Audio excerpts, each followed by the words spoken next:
No, it is not a major problem in this country. No, it is not. My father was a janitor. He was born in the Jim Crow South. Fast forward, my father in his late 40s started a small business, got a little bit of property. This is what happens in America. Raised 3 boys, educated them. We have a thriving black middle class. If black America were a country, Brooke, it would be the 15th wealthiest country in the world. For crying out loud, this is not your grandfather's America. We ought not act like it is. When Barack Obama was elected president of these United States, there was a thinking that America could be on the right track to repairing the racial division that had split this nation for generations. But the reality is many experts and analysts would tell you that today we are a more divided and fractured nation than ever before. A recent article supposed an interesting idea about where we are as a nation, racially speaking, asking the hypothetical question, what if black America were a country?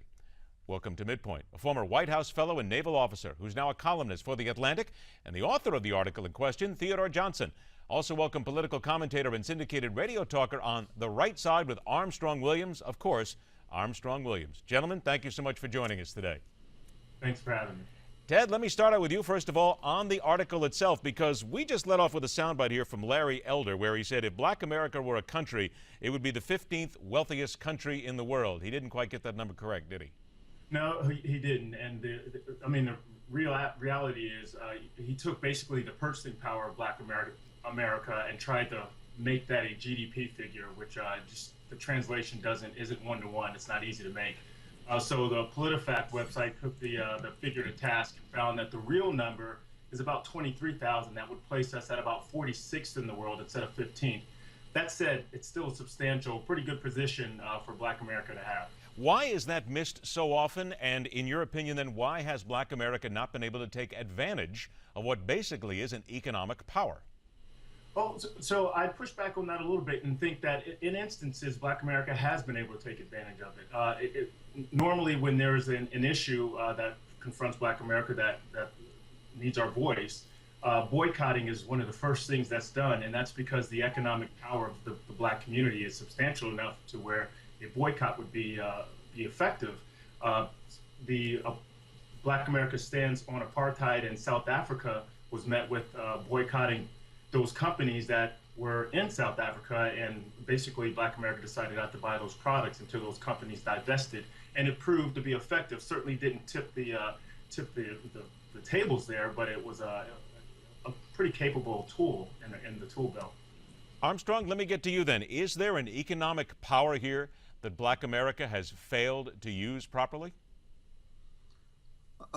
This is a question I've never really thought about before in my life, and it's one of the few times that I'm sort of navigating my way to answer a question that I've really not put much thought into. I mean, anybody who understands fiscal responsibility, anybody who understands spending possibilities and responsibility, anyone who understands the importance of education and a family foundation and what it is to grow your communities and grow the entrepreneur community, anyone who understands certain principles will thrive no matter where they are, and especially in the United States, given its infrastructure. And yes, there's a large spending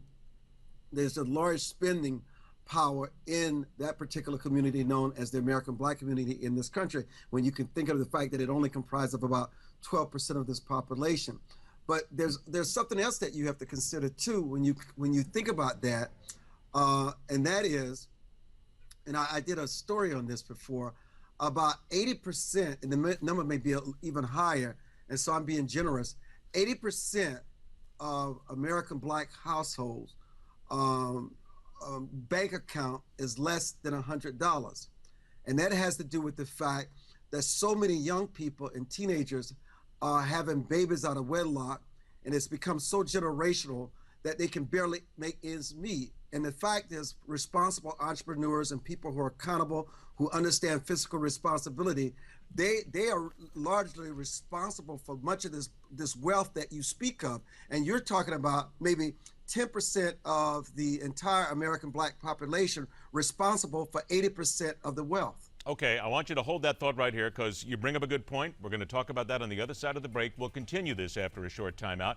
We'll dive into why it simply seems impossible to repair this divide and, as Armstrong brought up, what might be the social responsibility of Black America. And later on this hour, how to potentially lose millions of votes and the governorship in one easy televised lesson. Welcome to Florida. That and a whole lot more coming up right here on Midpoint.